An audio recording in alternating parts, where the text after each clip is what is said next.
This happened some time ago, but I thought I'd share it in the hopes of showing people who have been destroyed by infidelity that your world is not over and that things can only get better from here on out. Disclaimer: names and some minor details have been changed for identity protection purposes. I met my ex-fiancé 7 years ago in a coffee shop. I was standing behind her in a long, slow-moving queue and we just started talking. We hit it off immediately, and even sat and drank out coffee together for about an hour. We eventually exchanged numbers before going our separate ways. At first I was very hesitant to get serious with her because I had just started as an analyst at a large investment bank and the hours were absolutely brutal. I had also heard many relationship horror stories from my fellow junior colleagues about how all of their relationships had failed due to the crushing hours and not being able to see their SOs on a consistent basis. However, after a few dates with Jane, it was clear that I was falling for her and that she had felt the same way about me. I brought up my concerns about my work hours causing our relationship to fail, and she told me that she really liked me, how it would be a shame if we didn't even try, and that if we stayed committed and were understanding towards one another, any storm could be weathered. She was true to her word. The next 3 years were filled with Everest-like highs and hellish lows, but we persevered. She was patient and understanding and never made me feel guilty about all the super late nights spent at work and not with her. She showered me with love, care, and affection and often told me how grateful she was to be with an amazing person like me. I in turn did everything humanly possible to love her like she deserved to be loved. To everyone's surprise, after the end of this 3-year period, we were going stronger than ever whilst all of my fellow analysts' relationships crumbled and burned. During this period, I decided that the time was right for me to start recruiting for private equity roles. If successful, my hours would be drastically reduced and my already insanely high pay would increase even further. I also decided that I wanted to spend the rest of my life with Jane, this amazing woman who had stuck with me even through my sucky banking years as a junior. I bought a ring and proposed to her while we were on vacation in Spain. She said yes and I was on top of the world. Now, this is the part where everything goes to S. She was in the shower one day and had left her phone on the bedside table. I had just the slightest urge to snoop. At this point, she had done nothing at all that would lead me to suspect that she was cheating, and I had had no gut feelings that something was up and whatnot. I just had a slight urge, and it's not like she was ever gonna find out that I had snooped. Long story short, I snooped and I found a name in her chats that I didn't recognize. I clicked it and that I saw simultaneously enraged me and broke my heart. Lots of sweet nothings, nudes, etc., even some texts of them comparing the size of my manhood to his. What made all of this worse was that he looked to be taller than me and was far better looking than me. I was shaking quite badly and feeling so sick that I put the phone down and went out to have a breather. My thoughts were racing as I strolled down the pavement. My first thought was that maybe this was my fault, and that she just wanted to feel loved and I couldn't give her as much attention as she needed due to my work. I wanted to confront her when I got back, but I was afraid to because I loved her dearly and my confronting her might ruin us. My thoughts continued running wild, ranging from "hey, this isn't that bad, right? It's just a couple of texts. It's not like they had sex. You just have to put in a little more effort and she'll love you again," to "how dare she do something so disgusting to you behind your back." I ultimately decided that I needed more proof before making a decision. I went and bought a small camera and hid it among some stuff atop a shelf in the corner of our bedroom. I activated it the next day before going to work. Later that night at around 10, I activated the camera and saw exactly what I was hoping not to, but expecting to see: her getting railed by the guy that she was sexting on her phone. All hopes of reconciliation and any love that I still had for her was thrown out of the window instantly. I threw up in the bathroom and immediately left the office for my best friend's house, where I broke down and cried harder than I have ever cried in my 25 years of existence. When I had calmed down, me and Owen sipped on stiff scotch and planned my next move after I was done venting. We talked throughout the night until the next morning when we both had to leave for work. He suggested that I don't confront and end my engagement to Jane outright, but instead act cordial around her until I had found a new job, hopefully in private equity, and a new flat, then block her phone, email, and on all forms of social media, etc., and move out while she's at work. One day I'd be kissing her goodbye in the morning, and next I'd be gone like I never existed. That would hit her like a truck, he told me. I was 100% on board with this plan, but I told him that I'd prefer to move to a whole new continent, probably New York, where I'd truly be gone. He told me he'd miss me if I did so, but if that was what I felt was necessary, he'd support my decision.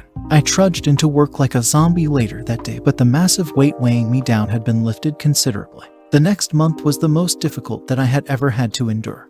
Being around Jane anytime I was at home and having to act normal was excruciatingly painful. I could barely look her in the eyes without feeling the urge to physically harm her. But I managed to put on a brave face and act affectionate towards her. We even had sex a few times, which left me feeling disgusting and weak. She had told everyone that we were engaged, and when she brought up the wedding, I lied that we might have to wait a few months as things were heating up at work and I would be overwhelmingly busy. I gave the same answer to the hordes of mutual friends and family who were now calling to wish us congratulations. I broke down in the office toilet a few times late at night, knowing she was probably sleeping with AP at that very moment.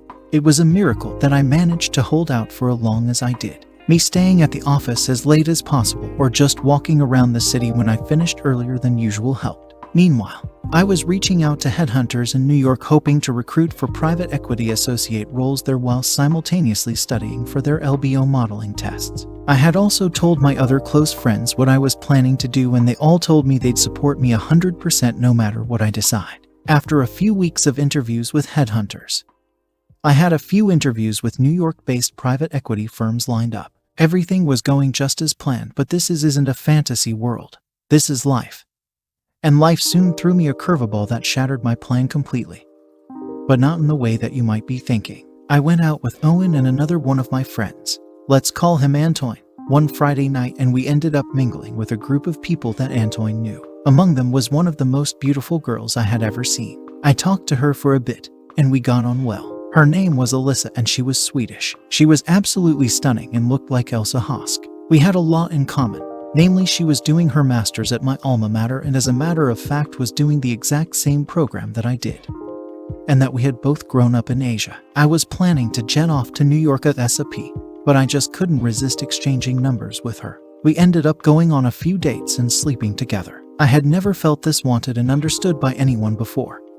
Not even by Jane in the early stages of our relationship. And for the first time in weeks, I was genuinely happy. One night after sleeping together, we confided in each other our deepest feelings. She brought up how she was cheated on by her ex and how she hated and had absolutely no respect for infidels. I then explained to her my current situation, and she laughed. Not at me, but in amusement and in awe at how I was going to drop a sledgehammer on Jane. She then asked me if there was any chance that I would stay and not leave to New York. I said I would consider it, but deep down, I no longer wanted to leave. I of course had no intention of getting involved with anyone, but Alyssa was just so amazing and I couldn't help but fall for her. Her views on infidelity also somewhat reassured me that she wouldn't ever betray me in such a horrible way like Jane did should we end up together. What a massive curveball she was. Now, some may say this is cheating on Jane and I'm just as evil as her now. I disagree with the former because she cheated first. So from that point on I had no obligation to remain faithful to her any longer. I agree with the latter. I am a savage. After interviewing with multiple firms, I got an offer to join the New York office of a large private equity fund. After inquiring about joining the London office instead, the managing director put me in touch with his counterpart in London. 2 interviews later, I received and accepted the offer to join the London office. I was overjoyed. For anyone not in finance, an investment banker managing to make the leap to private equity is considered a massive step up. I held a small celebration at my flat after my first day at the new fund to commemorate this achievement. Owen, Antoine and his and another friend came. I asked Alyssa to come too, and she gladly accepted. She came the latest, but when she showed up, she gave me a kiss and a hug, telling me how proud she was of me. I closed my eyes and held her for an extra second, savoring this moment. We sat around the island in my kitchen, talking, laughing, and just having a splendid time. Just then, Jane came home. We glanced at the door to see who had just come in, but otherwise didn't acknowledge her presence. Alyssa had her hand around my shoulder when Jane got back, but didn't put it down. All of us just continued talking, and not letting Jane's presence disrupt our good vibes. Jane tried inserting herself between me and Alyssa, but ended up having to sit on my other side. We continued our conversation, pretending that Jane wasn't there. I ignored her too and had my body turned towards Alyssa the whole time. I could sense that Jane was extremely uncomfortable. At around 2, everyone decided to pop off to go home and get some sleep. I opened the door and showed everyone out, then after some deliberation, put on my shoes and followed them. Jane asked me where I was going with a tinge of worry in her voice. "I'll be back in a bit," I responded and closed the door before she could respond. I woke up at around 8. Alyssa was still asleep next to me, so I just planted a small kiss on her head and headed home to carry out the final stage of my new plan. I had silenced my phone before going to bed because it was blowing up with text messages and calls from Jane. When I got home, Jane was sitting at the island looking dejected. Her eyes and nose were red from crying. If this was before she had betrayed me, my heart would have broken for her and I would have done anything to cheer her up. But after what she had done, I felt nothing, not even a shred of sympathy. "Where were you?" she asked. "I fell asleep in the car," I replied. "Gotta freshen up and get to work." I then hopped into the shower. I got out and put on my suit, then realized that she had to feel at ease if she was to leave for work, and she couldn't be at home if my plan was to succeed. All dressed up, I got out of the room, approached Jane and gently placed my hand on her cheek. "Look," I told her in a gentle tone whilst looking into her eyes, "I have to go to work now. But I promise I'll come home earlier today to talk about this, okay?" I then kissed her forehead gently and told her I loved her. That was the last fake sincere kiss I ever gave her, and I was glad that I never had to do it again. The final stage of my new plan was to move out and ghost her. But instead of moving to New York, I would now be moving into the new and vastly more luxurious flat compared to my current one that I had secured the previous week in an affluent neighborhood near the city center. I had taken a day from work to move out because weekdays were when Jane was away from home for the longest and most consistent period of time. I met up with Owen and Antoine for breakfast at a nearby restaurant. When we were done, I checked her location on my phone and sure enough, she was at work. We went back to my old flat and packed all of my things that I hadn't moved to Owen's flat into his car and left. I did feel a little sad leaving the flat that I had called home for the past 3 years, but this was a new beginning and change isn't always easy. The lease on the old flat was in my name and it expired in 2 months. But with my new salary, 2 months worth of rent at the old flat was nothing to me. Besides, paying 2 months worth of rent to have my traitor of a fiancé's life fall apart was quite the bargain. After I moved out, life was incredible. My new job was amazing and I was enjoying myself. I had a lot more free time now. I started boxing regularly again and actually had time to sleep at night. My friends said I look a lot healthier and happier.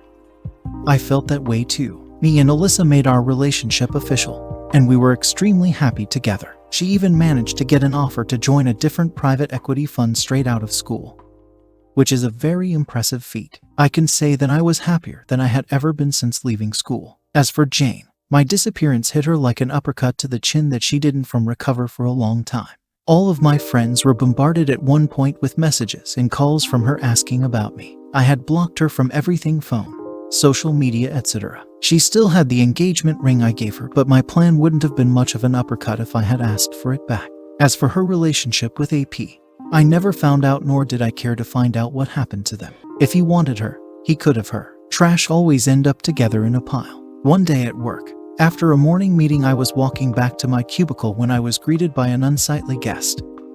A livid Jane standing between me and my cubicle. She lunged forward and started attacking me, streams of expletives and vitriol coming out of her mouth while she tried to slap me in the face.